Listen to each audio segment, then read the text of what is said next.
அன்புடன் அனைவருக்கும் வணக்கம்.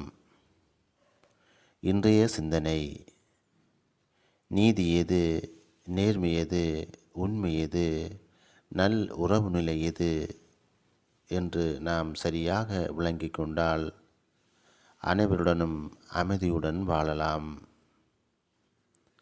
நேற்றைய வேலையை இன்றைக்கு செய்பவர்கள் மூடர்கள், இன்றைய வேலையை இன்றைக்கு செய்பவர்கள் சராசரிகள், ஆனால் நாளைய வேலையை இன்றே செய்பவர்கள் அறிவாளிகள்.